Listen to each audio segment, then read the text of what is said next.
the trouble. Typically, I steered clear of the bar scene, but that night I joined a buddy who wanted to toast his recent divorce, prompting me to reflect on my own. It was a sour ordeal, quickly escalating into a heated conflict. She was unfaithful, got exposed, and then tried to dodge the fallout. When her attorney confirmed the prenup was ironclad, she threw a monumental tantrum.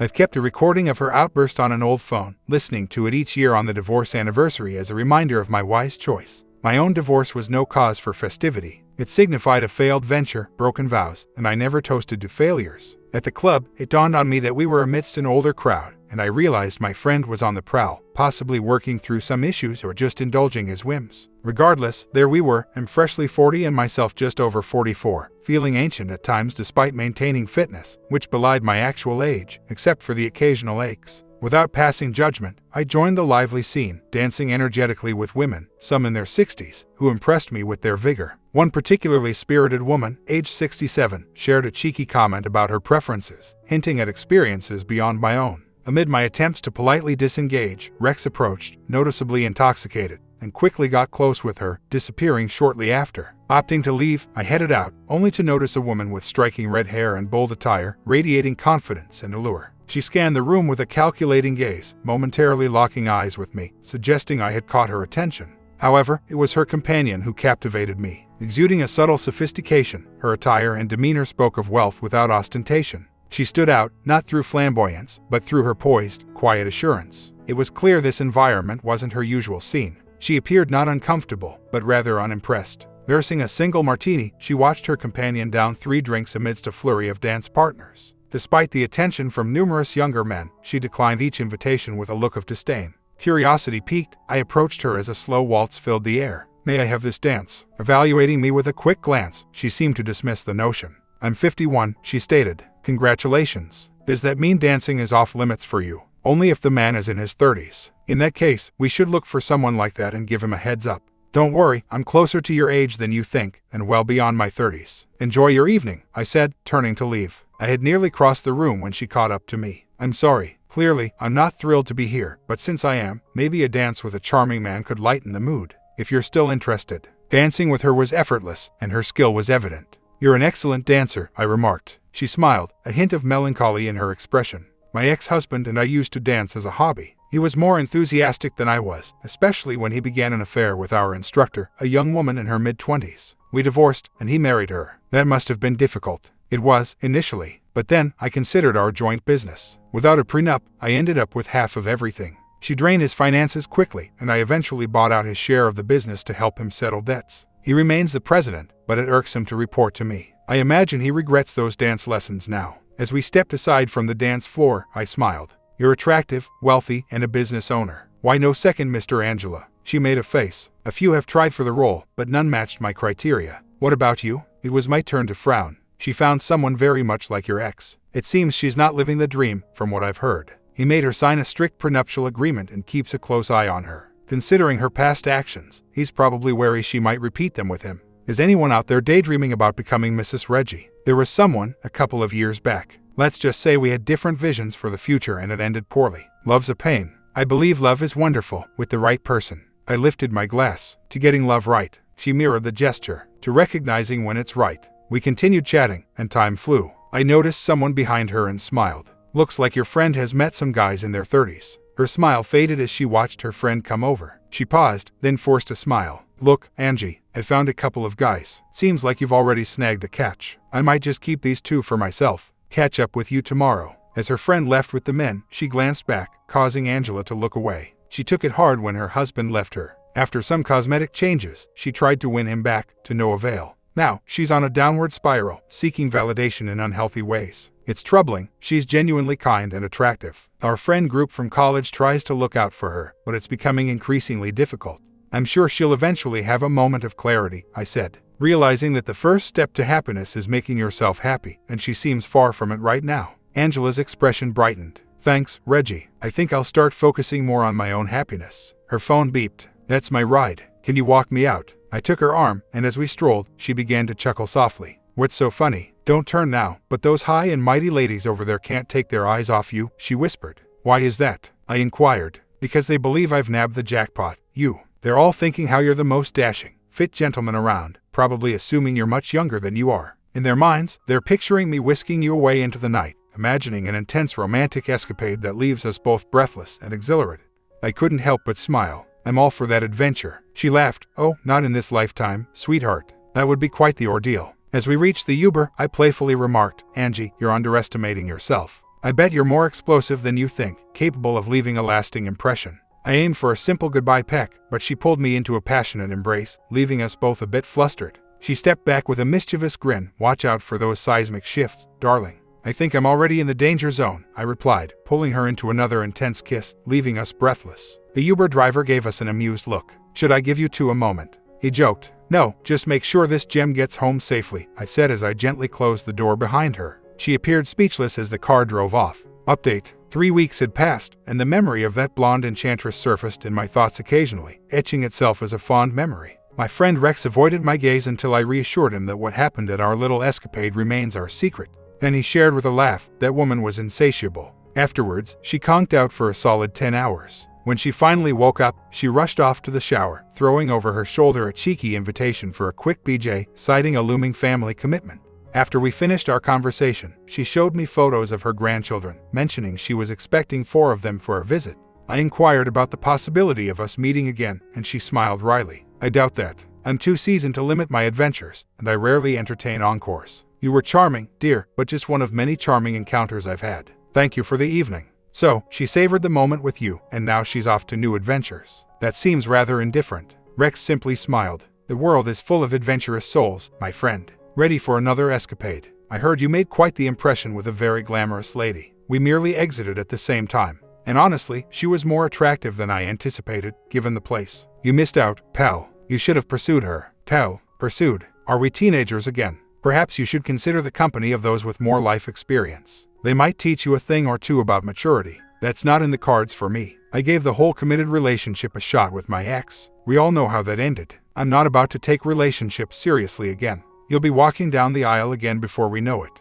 I'll bet you a case of beer that I won't. If you win, I'll throw you a celebration. If I win, you're giving me that beer and admitting my foresight. You do tend to be right, annoyingly so, but not this time. That beer will taste incredibly sweet. Rex left with a laugh, and I couldn't help but smile. Time would tell. 2 weeks later, we met up to play tennis, and he was sporting a triumphant grin. What's got you looking so pleased? After a surprisingly profitable weekend, I was in high spirits. The tennis match was intense. My opponent was younger and quicker, yet his nightlife habits had taken a toll on his fitness. My consistent gym sessions paid off, leading to my victory in straight sets, although my knee voiced its protest afterwards. As we cooled down, he mentioned the unexpected earnings again, revealing it was connected to me. Curious, I pressed for details. He explained that an elegant lady, impressed by my reputation, sought me out at the club. Mistaking his chance for a romantic encounter, he was quickly corrected. Instead, she offered him $200 just for my contact information, handing him her card to pass along to me. Back home, I examined the card. Angela Bassett, CEO of Bassett Enterprises, with her personal number scribbled on the back. It was still early, so I dialed her number. After a brief exchange of witty remarks, she hinted at her interest in meeting me. Apparently, she wanted to make an impression at an upcoming corporate event, aiming to outshine her ex with my company. So, you're saying I'm just a pretty face to you, Angie. Think of it this way, accompany me to the event, and perhaps I'll indulge in some innocent fun with you. What time shall I arrive? Her laughter was like auditory sunshine. No need, I'll collect you in the limo. I'm going all out. Expect some spontaneous shows of affection tonight. I propose we have dinner to plan. I wouldn't want to be caught off guard if he inquires about your lingerie preferences. After a pause, she chuckled. I'm not particularly fond of lingerie, but if he asks, mention light green. Absolutely not. I'll say your new preference is the black one I removed in the limo, thanks to those privacy screens. A brief silence led to laughter. Tonight is going to be a blast. We dined out on Sunday. Her place was modest yet stylish, radiating understated elegance. As I surveyed the property, I complimented its design. She briefly scowled. You should have seen the oversized house he convinced me to buy. 2 people don't need 6 bedrooms. This one has 3, and it's perfect. I left the big one to him after the divorce, which he eventually lost. Now he's down to a 1-bedroom and struggling. Tough break for him, losing both quality and size. His future seems like a budget affair. Her laughter was nearly choked by surprise. Stop, or I'll end up laughing too loud here. And thanks, Reggie. I simply said, truth has its own way of coming out. That lobster looks tempting, doesn't it? Our dinner was unhurried and filled with diverse topics, from past travels to places we yearn to revisit or never see again. After dinner, not ready to part, I took her to an obscure spot known for its roots music. where the genre varied weekly, offering anything from folk and country to percussion-heavy African rhythms or blues and acoustic jazz. She was captivated by the night's performance, featuring a blues duo of a woman in her 30s and a man nearing 50. The man switched between guitar, keyboards, bass, and harmonica, while the woman showcased her talent on guitar. Their setup included a kick drum and a hi-hat, creating the illusion of a larger band. During the intermission, we stood out from the crowd. I was dressed in a sharp suit, while Angie wore a striking copper-colored silk dress adorned with sparkling accessories. The casual attire of the other attendees contrasted with our elegance. Angie initiated conversation with a woman nearby, recommending music acts based on the evening's performance. This led to Angie becoming the center of attention at the snack bar in the family-friendly venue where no alcohol was served.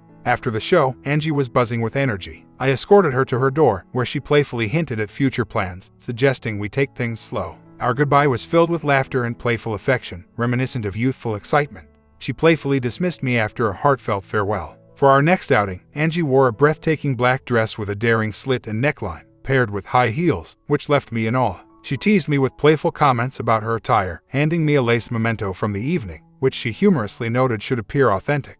The evening was filled with playful banter and anticipation, highlighted by her spirited charm. We reached the hotel, and I could tell she was quite successful by the number of attendees. There were about 200 people, and many seemed eager to get her attention. I caught several glances, as people seemed curious about my role in her life. Angie was the perfect host, balancing warmth and professionalism. As we socialized, Angie suddenly tensed. "There's the ex," she murmured. I noticed a man of average build and a younger woman with him, their pairing seeming mismatched and awkward. He approached us with a neutral expression. "Angie," he greeted, devoid of emotion. In contrast, Angie was all smiles. "Hello, Ben. This is Reggie Wilkes," she introduced me. "Reggie, meet Ben, my former husband." His handshake was weak, which might have influenced my judgment, considering what Angie had shared about him. He was reserved, but his companion was lively, though her interest in me seemed more financial than personal. My own success in business was substantial, yet I felt Angie's financial achievements were greater. Throughout the dinner, which was surprisingly pleasant, Angie delivered a speech that received warm applause. In contrast, Ben's speech lacked inspiration, suggesting the company's future under his guidance wasn't as secure as he claimed, judged by the tepid response from the crowd. When the music began, Angie and I danced effortlessly together. She had commitments to dance with others in her company, and I mingled, dancing with their partners. Conversations often steered towards the nature of our relationship. My playful response, "I'm just the eye candy tonight," amused many, indicating Angie's good judgment in companionship. I exaggerated my story with the ex's partner, mentioning fictitious travel plans and properties, which seemed to overly captivate her. Angie soon came to my aid, humorously claiming her rights over me and offering a dance to divert the situation. I shared with her what I had said earlier, prompting her to burst into hearty laughter. Her ex approached me while I was at the bar, refreshing our drinks. "Are you two for real?" "I'd say so. There might even be a new sign above the door soon." He was livid. "That business is mine. It stays as it is. It was yours, but apparently, you've lost it through some careless choices. It seems making decisions on impulse hasn't worked out for you. And I hear you should watch out with your new friend, or you might just end up with a tiny slice of the pie." "You jerk." What will you do, Ben? Look at Reggie. That's not a padded suit he's wearing. He's clearly not just lifting beers, and he could dismantle you. I'm all for watching, so please, proceed. I'll make sure it's a fair fight until you're through." "No, smart decision." Angie turned to me, her eyes sparkling with mischief. "Darling, it appears I've lost a piece of my attire. Have you seen this?" I held up the small piece of clothing. "Sorry, darling. The ride here was quicker than expected, and you didn't have time to put it back on, right?" She retrieved it from me, smirking at her ex the entire time. "Thanks for holding on to it, love. I put it back on, but there's no point. We might just be in a rush again.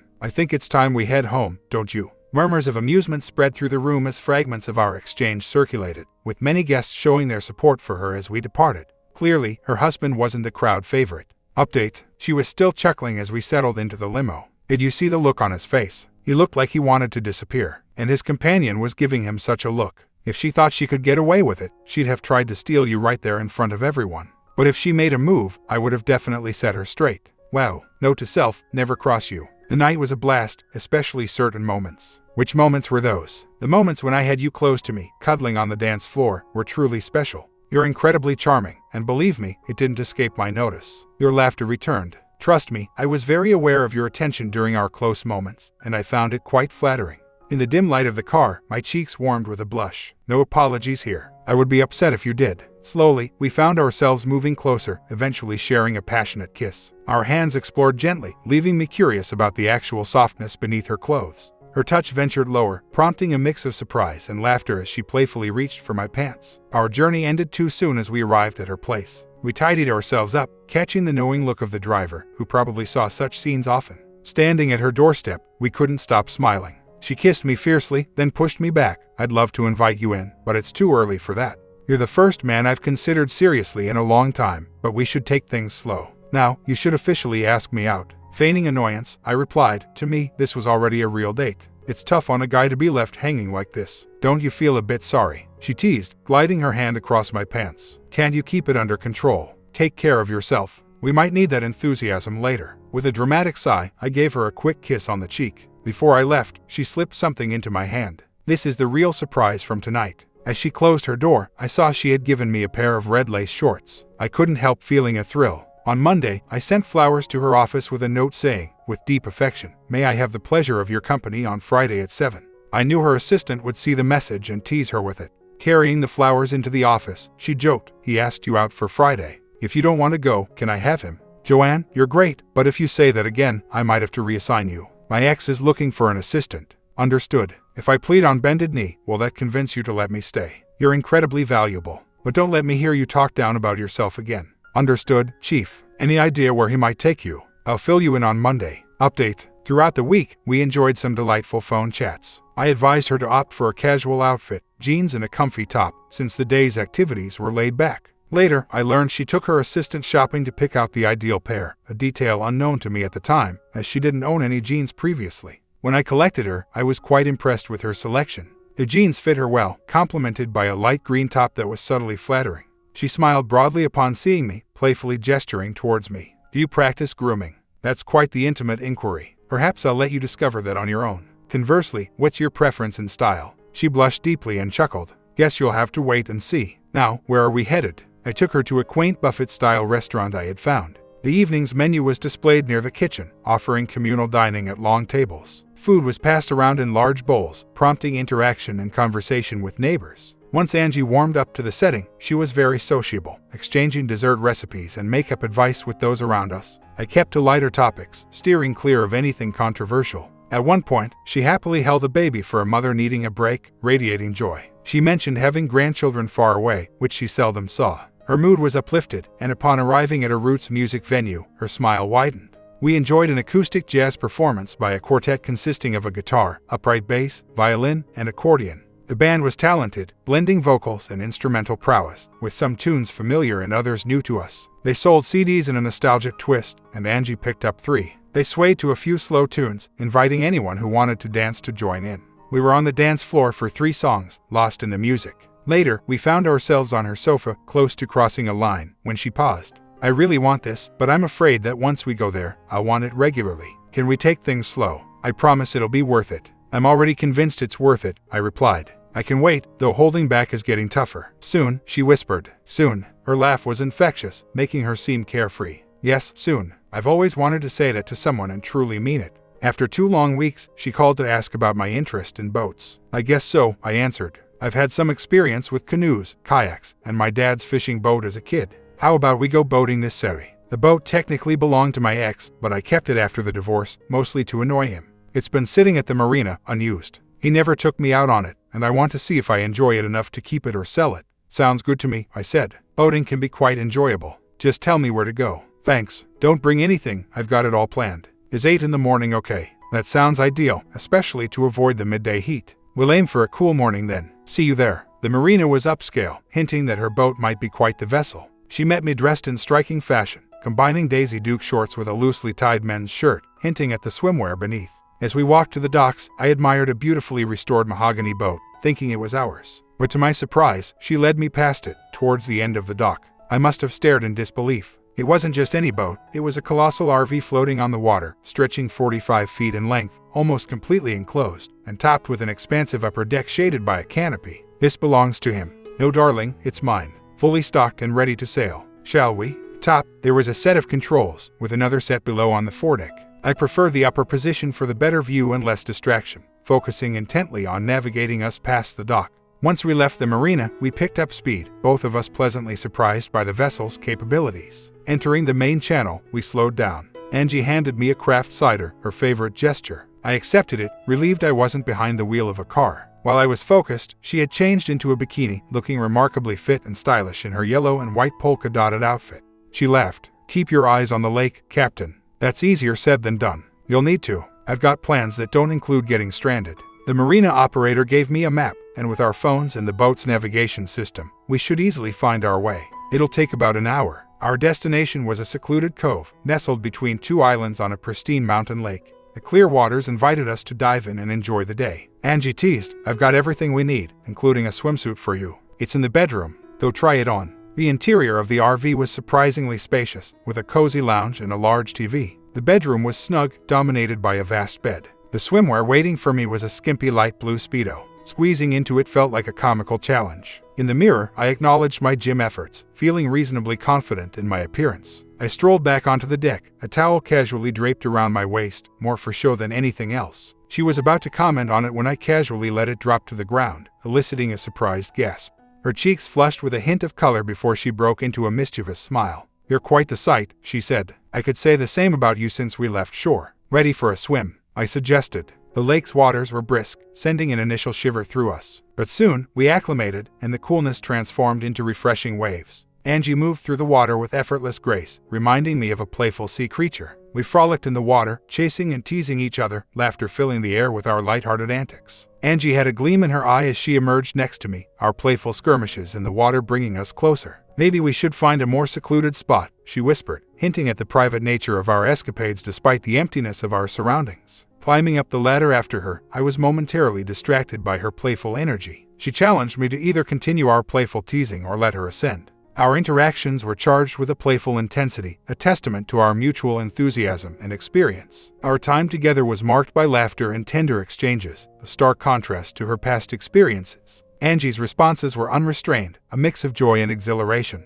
Afterward, we lay close, catching our breath in the serene aftermath. Concern washed over me at the sight of her emotional expression. "Are you okay?" I asked gently. She smiled, tugging at my hair lightly. "More than okay," she replied with a contented sigh. "It's been a long time, and I was worried, but this was incredible. You're amazing. Don't underestimate yourself. You are the first woman I've ever connected with so deeply." We shared moments of intensity that surpassed anything I've known before. For the first time, the phrase "as one" truly resonated with me. Then, tears streamed down her face, yet her embrace remained firm. As she calmed, she lay still, her fingers lightly dancing across my skin. "I'm glad you're just the way you are," she murmured. "My ex used to shave, and it never suited him. You, on the other hand, have a natural look that I find so appealing. It's just so authentic." I ran my fingers through her hair, acknowledging her mature elegance. "You always look impeccable," I noted, admiring her careful grooming. "It's the smallest I've dared to wear," she confessed, referring to her swimwear choice. "I had to be careful with how I groomed, to make it look neat." "It suits you perfectly," I assured her, my hand gently exploring. She responded with a gentle wriggle, and soon she was embracing me with fervor. She shared that this was a new experience for her, as her past relationship had been very conventional. I caressed her gently, exploring with care and respect. As our intimacy peaked, she expressed how novel and exciting the experience was for her. "I've seen things in movies and wondered," she admitted. "Have you ever tried this before?" "Yes, occasionally," I responded. "It's all about ensuring both are comfortable and ready." "Could we explore more, with the understanding that we can pause if needed?" she asked. The promise of mutual respect and exploration filled me with anticipation. We pledged to each other to proceed with care. Afterward, enveloped in each other's arms, we drifted into sleep, waking later to the quiet dark of the evening. She donned a robe and I opted for casual wear as we prepared a simple meal together. "You don't need to assist," she said.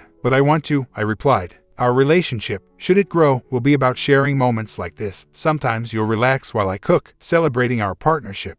Tears welled up in her eyes, and I feared I'd upset her. But then she smiled mischievously. "I'll do my best to seem like I'm enjoying it, whatever you choose. What do you fancy for starters?" "I think this will do," I replied, gently easing her robe aside to plant a tender kiss on her collarbone. She hesitated at first, then relaxed into a soft sigh as I continued with gentle affection. Eventually, she stepped back, chuckling. "Let's pause here, or we'll never get to dinner." "Don't worry, there's more time later," she assured me. We shared a modest dinner, then tidied up separately, the confines of the shower preventing a joint effort.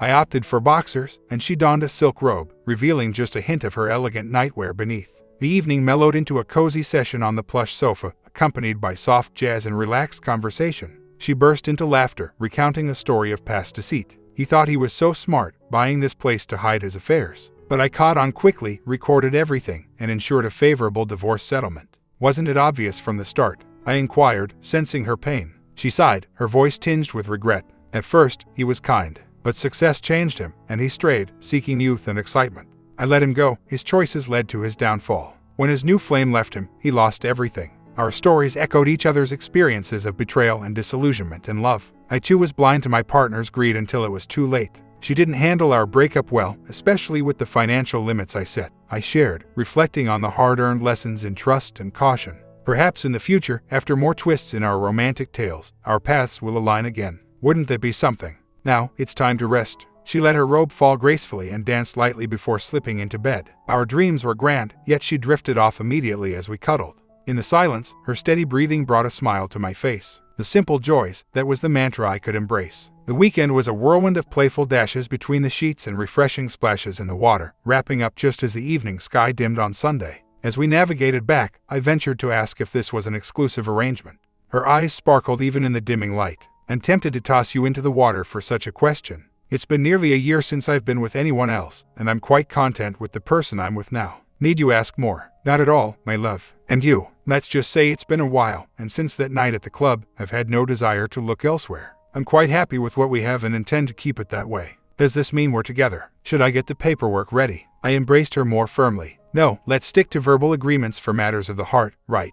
Definitely. Lingering on the dock, I finally spoke up. What's next? We return to our places, reflect on this weekend, and decide what it means to us. Give it a couple of days, then bring some of your things over to my place midweek, and we'll see how things progress. How about sooner, like Monday or Tuesday? Hold on, I need time to think. It's been a while since I've been part of a duo. Let's take it slow. That's exactly what happened. I arrived on Thursday, and she eagerly welcomed me inside. I left on Sunday evening and was back by Wednesday. It took nearly 2 months before she initiated a serious conversation. In these discussions, she often did most of the talking while I nodded in agreement. She once asked why I went to such lengths for her. I replied, because I enjoy making you happy. It's fulfilling to see you pleased. Over time, if I think you're making a mistake or if I disagree with something, I'll express it. I trust you to recognize the difference between genuine care and dependency. She looked pleased and said, I've grown fond of you enough to consider a more regular arrangement.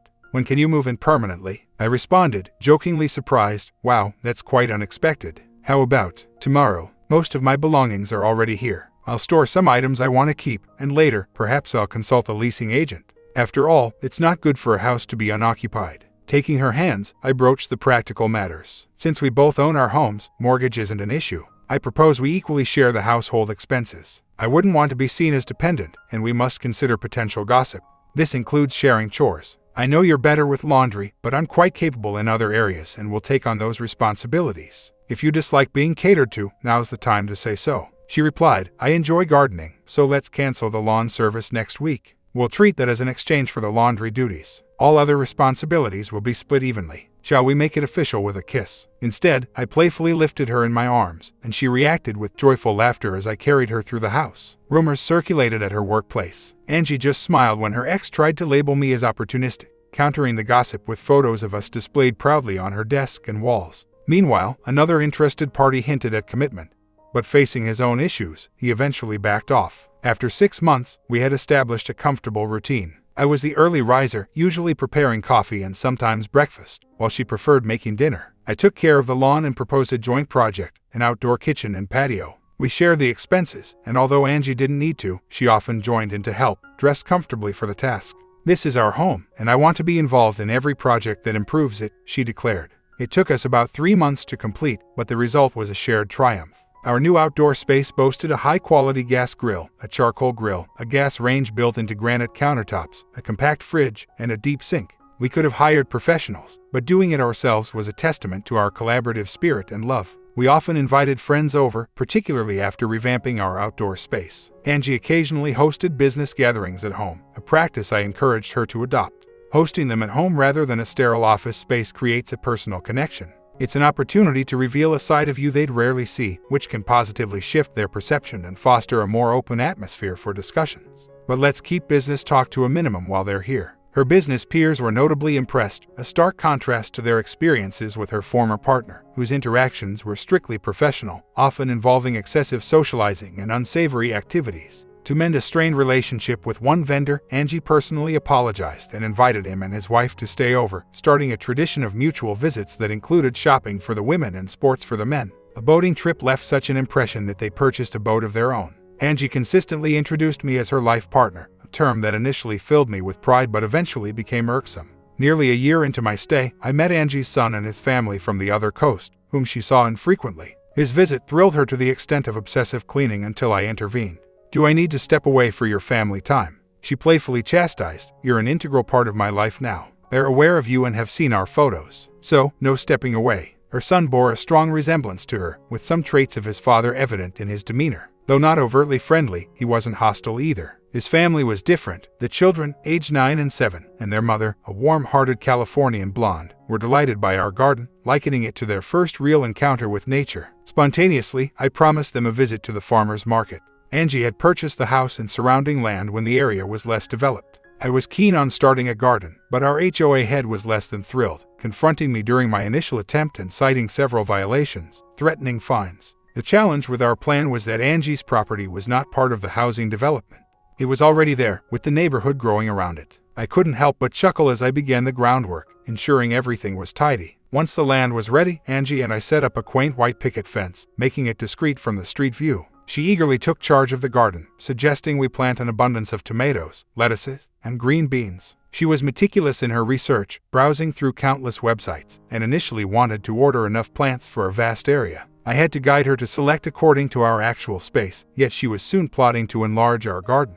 The Homeowners Association president was furious, threatening to dismantle our fence. I met her anger with a calm smile, hinting that it might not be her wisest decision, leading her to drag us to court. Angie took a day off to support me in court. The president presented a well-prepared case with charts, graphs, and the HOA bylaws. However, when it was our turn, Angie presented our property deed. The judge found it amusing and quickly dismissed the case. The HOA president was nearly apoplectic as the judge clarified that our property, not being part of the development, was ours to use as we saw fit, within legal limits. The judge even had to threaten her with jail time to quiet her down. The following month, Angie, with a mischievous spark in her eye, asked me to construct a scarecrow. She styled it humorously after the HOA president, complete with the president's favorite summer hat. Angie playfully exaggerated the size, using an ample amount of hay for effect, inspired by a similar story she had read. This scarecrow became a humorous sight for the president each time she passed our house, while other residents discreetly enjoyed the joke. With the president's term ending, her successor proved more accommodating, even advocating for small, fenced gardens, leading to a warmer community spirit.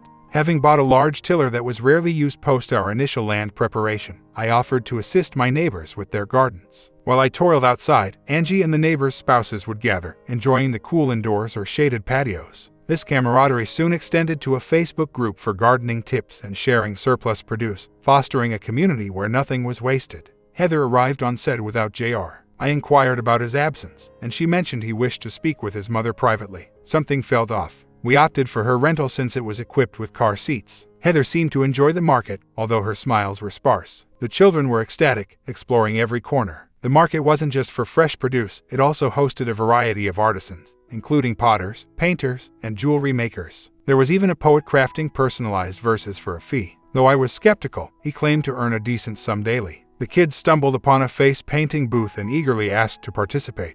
After some hesitation, Heather agreed, and the children ended up with elaborate animal face paintings. I wandered away to chat with an artisan, soon joined by Heather and the painted kids. A friend jokingly inquired if Angie knew about Heather's presence. She responded with a light-hearted comment about trust and family ties, catching me off guard. The conversation shifted when the kids expressed interest in some crystals. Bob, with a knowing smile, hinted at the generosity of grandparents. The dust in the air reminded me of the season. Before any objection could be raised, Lynette chose a pair of fairy-themed earrings, while Jeremiah selected a crystal necklace believed to bring luck and protection. Lynette's thank you hug and Jeremiah's grateful smile warmed my heart. While holding Lynette, I noticed Bob showing Heather a gold-ringed crystal ring. Impulsively, I purchased it for her. Despite her protests, I insisted, explaining the significance Bob attached to the ring and the idea of not resisting such serendipity. I continued to hold Lynette, who was now sound asleep.